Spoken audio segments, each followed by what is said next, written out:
ঠিক তদ্রূপ প্রিয় মুসলমান ভাইরা আমার, মুসলমানেরও আত্মিক অনেক রোগ আছে। যেই রোগের কারণে মুসলমান গুনাহ করে, যেই রোগের কারণে মুসলমান আল্লাহকে ভুলে যায়, যেই রোগের কারণে মুসলমান মাঝে মধ্যে নামাজ পড়ে, মাঝে মধ্যে ছাড়ে, যেই রোগের কারণে মুসলমান নামাজের মধ্যে অলসতা করে, যেই রোগের কারণে মুসলমান জমিনের মধ্যে ফাসাদ সৃষ্টি করে, যেই রোগের কারণে মুসলমান কাফেরদেরকে ভালোবাসে, মুসলমানদেরকে হিংসা করে, মুসলমান হওয়া সত্ত্বেও এমন এমন কিছু রোগ আছে যেগুলো আত্মিক রোগ। এই রোগগুলো দুনিয়ার কোনো ডাক্তারের কাছে গেলে, MBBS FRCS বড় বড় ডিগ্রিধারী ডাক্তারের কাছে গেলে অন্তরের রোগ কখনো ধরা পড়ে না। অন্তরের রোগ ধরা পড়তে গেলে কোরআনকে সামনে রাখতে হয়। কোরআন নামক এই চিকিৎসা বইকে সামনে রাখতে হয়। কোরআন হলো মানুষের আত্মিক চিকিৎসার বই। এই কিতাব যখন সামনে রাখে তখন মুসলমান বুঝতে পারে তার অন্তরের মধ্যে, তার দিলের মধ্যে কি রোগ আছে। একজন আত্মিক রোগের চিকিৎসক, কোরআনের আলেম যখন তার রোগটা তাকে ধরায় দেয়, তখন ওই রোগটা চিকিৎসা করতে সহজ হয়ে যায়। তো এমন একটা রোগের বিষয় আল্লাহ পাক রব্বুল আলামিন আজকে বিস্তারিত বলবেন, যেই রোগটা মানুষকে একেবারে কোনো কথা নাই, বিনা হিসাবে জাহান্নামে নিয়ে যায়। কোনো হিসাব নিকাশ নাই, কোনো কথা নাই ওর সাথে আল্লাহর, সোজা কথা। ওই রোগে রোগী যদি কোনো মানুষ হয়, তাহলে আল্লাহর সাথে কোনো কথা নাই, বিচার নাই, সালিশ নাই, কিচ্ছু নাই, ডাইরেক্ট জাহান্নাম। কিছু কিছু রোগ আছে না, যে রোগ হইলে মৃত্যু নির্ঘাত, ডাক্তার বলে দেয় চিকিৎসা বাদ, শেষ, আর লাগবে না চিকিৎসা, এই পর্যন্ত চিকিৎসা সমাপ্ত, চিকিৎসার বাইরে গেছে গা, এরকম বলে কিনা? বলে কিনা? ক্যান্সার না, ক্যান্সারের এখন চিকিৎসা বের হয়ে গেছে।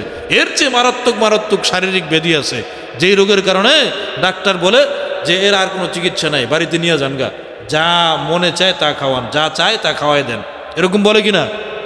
শারীরিক রোগ, মারাত্মক রোগ আছে। আত্মিক এমন কিছু রোগ আছে, সেই রোগে রোগী যদি কেউ হয়, সেই রোগে যদি কেউ রোগাক্রান্ত হয়, তাহলে আল্লাহ কিয়ামতের ময়দানে কোনো হিসাব নাই, জিজ্ঞেস টিজ্ঞেস নাই, বিচার আচার নাই কোনো, ডাইরেক্ট ফেরেশতাদেরকে বলবে চুলের সামনের মুটকি ধর আর পা ধর আর একদম নিক্ষেপ কর, যাতে জাহান্নামের নিকৃষ্ট পর্যায়ে চলে যায়।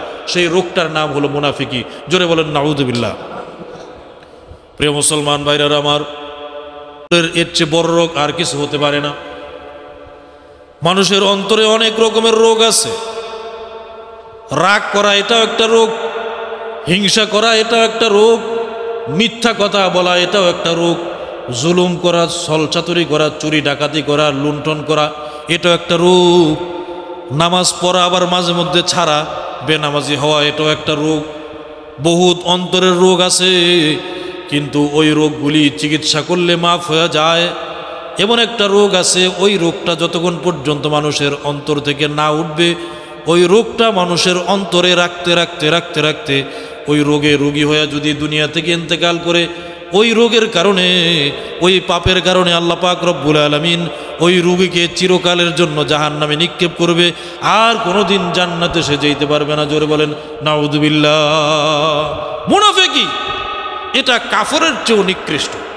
মুনাফিকদের স্থানটা কোথায় এবং কত ঘৃণিত, লাঞ্ছিত, এই বিষয়ে কথা বললাম। এবার আল্লাহর কোরআন বলে, বিসমিল্লাহির রহমানির রহিম, ওয়া মিনান নাসি মান ইয়াকুলু আমান্না বিল্লাহ ওয়া বিল ইয়াউমিল আখির ওয়া মা হুম বিমুমিনিন। আল্লাহ ডাক দিয়ে বলে, ও আমার পয়গম্বর মুহাম্মদ নবী, ওয়া মিনান নাস, মানুষের মধ্যে কিছু কিছু মানুষ আছে, সকলের কথা আল্লাহ বলে নাই, মানুষের মধ্যে কিছু কিছু মানুষ আছে, মাইয়াকুলু আমান্না বিল্লাহ, যারা মুখ দিয়ে বলে আল্লাহর প্রতি আমরা ঈমান আনয়ন করেছি, ওয়া বিল ইয়াউমিল আখির, কিয়ামতের দিনের প্রতি ঈমান আনয়ন করছি, এটা মুখ দিয়ে বলে, কিন্তু ওয়া মা হুম বিমুমিনিন, ও আমার পয়গম্বর নবী মুহাম্মদ, ও আমার দোস্ত হাবিব, আপনাকে আমি সতর্ক করে দেই, আপনাকে আমি অ্যালার্ট করে দেই, তারা কিন্তু মুখে মুখে ঈমানের কথা বললেও ওয়া মা হুম বিমুমিনিন, তারা কিন্তু আদৌ আসলেও হাকিকতে বাস্তবতায় এখনো পর্যন্ত ঈমানদার হতে পারে নাই, এখনো পর্যন্ত ঈমানদার না তারা। কত বড় একটা রহস্যমূলক কথা, মুখে বলে আমরা ঈমান আনয়ন করছি, কিয়ামতের প্রতি বিশ্বাস করি, মুখে মুখে বলে, কিন্তু আল্লাহ বলে যে তারা ঈমানদার না।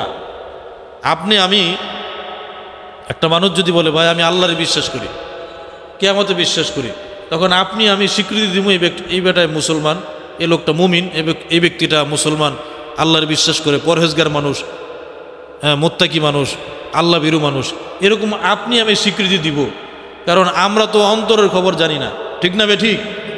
কিন্তু মুনাফিকগুলি এগুলির অন্তরের খবর দুনিয়ার কোনো মানুষ না জানলেও যিনি অন্তর্যামী, যিনি অন্তর সৃষ্টি করেছেন, কলব সৃষ্টি করেছেন, তিনি জানেন কি না? অন্তরের খবর কে জানে? কে জানে? আপনি অন্তরে কি লুকায়িত রাখছেন, অন্তরে কি রাখছেন, সব কিছু আল্লাহ জানে। বিখ্যাত তাফসির কারক ইবনে জুরাইজ রহমতুল্লাহ আলী বলেন, মুনাফিকদের মুখের কথা অন্তরের বিপরীত, তাদের গোপন জিনিস প্রকাশ্যের বিপরীত, প্রকাশ্য জিনিস গোপনের বিপরীত, তাদের আদা এবং আগমন এবং প্রস্থান এই দুইটার বিপরীত, তাদের চলাফেরা আর কাজকর্মের বিপরীত। অর্থাৎ মুনাফিক যেটা মুখে বলে অন্তরে সেটার বিরোধ মত পোষণ করে। এগুলির বিস্তারিত কথা আল্লাহ পাক রব্বুল আলামিন আস্তে আস্তে বলবেন। তো আল্লাহ যেই ব্যক্তির ব্যাপারে বললেন ওয়ামা হুম বিমুমিনিন, তারা মুমিন না, তারা মুমিন না, এই কথাটা কার? আল্লাহ নিজে বলছেন তারা মুমিন না। তাহলে মুমিন যদি না হয় তার জন্য জান্নাত আছে? আল্লাহ স্পষ্ট বলে দিয়েছেন, ডাইরেক্ট ঘোষণা, তারা মুমিন না, তারা ঈমানদার না। তা মুমিন না হইলে জান্নাত আছে? মুখে মুখে বলে আমরা হলাম আল্লাহর প্রতি ঈমান আনয়ন করেছি, কিয়ামতের প্রতি বিশ্বাস স্থাপন করেছি, আল্লাহ বলেন না, তারা ঈমানদার না, তারা মুনাফিক। তারা মুখে বলে ঈমান আনয়ন করছি, মুখে মুখে বলে কিয়ামতের প্রতি বিশ্বাস স্থাপন করেছি, কিন্তু আদৌ তারা মুমিন না। যাদের ব্যাপারে আল্লাহ পাক রব্বুল আলামিন বললেন মুমিন না, তাহলে বুঝতে হবে নিশ্চয়ই তারা কাফের মুশরিক অথবা মুনাফিক। আর এগুলির স্থান হলো কাল কিয়ামতের ময়দানে জাহান্নামের সবচেয়ে নিকৃষ্ট স্থানে। জোরে বলেন নাউযুবিল্লাহ। আল্লাহ বলেন ইন্নাল মুনাফিকিনা ফিদ-দারকিল আসফালি মিনান নার, নিশ্চয়ই নিশ্চয়ই মুনাফিকদের স্থান হলো একেবারে কিয়ামতের সবচেয়ে নিকৃষ্ট স্থানে, জাহান্নামের সবচেয়ে নিকৃষ্ট স্থানে, যেইখানকার মতো আযাব অন্য কোনো পাপীকে, অন্য কোনো পাপিষ্ঠকে আর দেওয়া হবে না। কাফের মুশরিক বেঈমান ইহুদি নাসারা এগুলো তো প্রকাশ্যে ইসলামের শত্রুতা করে, এগুলোকে দেখলে বোঝা যায় যে এগুলো ইসলামের শত্রু। তখন এদের থেকে ইসলামকে আপনার প্রতিরোধ করা, ইসলামকে সুরক্ষা করা সহজ। কিন্তু যারা মুখে মুখে বলে আমরা ইসলাম মানি, ইসলামকে বিশ্বাস করি, কিন্তু তলে তলে ইঁদুরের মতো বান কাটে, ইঁদুরে তলে তলে বান কাটে না, তলে তলে ইঁদুরের মতো বান কাটে, ইঁদুরের মতো ক্ষতি করে, ওইগুলি ইসলামের চরম শত্রু, চরম দুশমন, ঠিক না ভাই? ঠিক। এই মুনাফিকরা রাসূলুল্লাহ সাল্লাল্লাহু আলাইহি সাল্লামের জামানায় যেই পরিমাণ ইসলামের ক্ষতি করেছে, এবং এই 1450 বছর পর্যন্ত মুনাফিকরা ইসলামের ক্ষতি যেভাবে করে আসতেছে, পৃথিবীতে কাফের মুশরিক বেঈমান ইহুদি নাসারা পত্তলিক মাজুসি নাস্তিক মুরতাদ জিন্দিক যত রকমের প্রকারের কাফের মুশরিক আছে, কোনো কাফের মুশরিক মুনাফিকদের মতো এত ক্ষতি ইসলামকে করতে পারে না যতটা না ক্ষতি করে মুনাফিকরা, ঠিক না ভাই? ঠিক। প্রিয় মুসলমান ভাইরা আমার, এই মুনাফিকদের উৎস কিভাবে হলো, গোড়াপত্তন কিভাবে হলো, এটা আমাদের জানা দরকার। রাসূলুল্লাহ সাল্লাল্লাহু আলাইহি সাল্লামের নবুয়তি জীবনকাল ছিল দুই জায়গায়, মক্কা এবং মদিনায়। মক্কায় ছিল 13 বছর, মদিনায় ছিল 10 বছর। টোটাল কয় বছর হইল? 23 বছর। এই 23 বছর নবুয়তি জিন্দেগিতে মক্কায় কোনো মুনাফিক ছিল না। মক্কায় কি ছিল না? কোনো মুনাফিক ছিল না। মক্কায় ছিল সব কাফের আর মুশরিক। এগুলো রাসূলুল্লাহ সাল্লাল্লাহু আলাইহি সাল্লামের সাথে সরাসরি দুশমনি করছে। কাফের মুশরিকদের মধ্যে কিছু মানুষ এমন ছিল, আপনার উপরে কুফরি মতবাদ, কুফরি কাজকর্ম করত, কিন্তু মনে মনে ইসলামকে ভালোবাসতো, মনে মনে বিশ্বাস করত যে মুহাম্মদের ধর্ম সত্য। এই ধরনের মানুষ ছিল। তারা তো ভালো, ঠিক না ভাই? ঠিক। আর শরীয়তের পরিভাষায় যে মুনাফিকগুলি মুখে মুখে বলে ঈমান আনছি, অন্তরে অন্তরে ইসলামের সাথে শত্রুতা করে, নবীর সাথে শত্রুতা করে, ধর্মের সাথে শত্রুতা করে ইসলামকে নিভাই দিতে চায়, এই সমস্ত মুনাফিকগুলি মদিনায় গিয়ে এগুলির উৎপত্তি হয়েছে।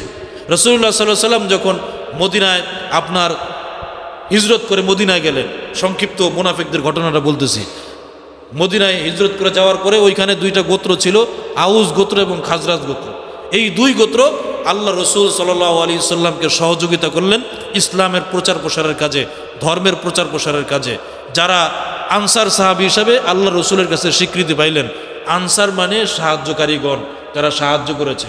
রাসূলুল্লাহ সাল্লাল্লাহু আলাইহি সাল্লাম মক্কা থেকে হিজরত করে মদিনায় যখন গেলেন তখন যে সমস্ত গোত্রের লোকজন রাসূলুল্লাহ সাল্লাল্লাহু আলাইহি ওয়াসাল্লামকে সাহায্য করেছেন তারাই হলো আনসারী সাহাবী, ঠিক না বে ঠিক? তা আউস গোত্র খাজরাজ গোত্র এই দুই গোত্র আল্লাহ রসুলকে খুব সহযোগিতা করেছে। এদিক দিয়ে মদিনায় আবার ইহুদিদের তিনটা গোত্র ছিল, বনু নজির, বনু কাইনুকা এবং বনু কুরাইজা।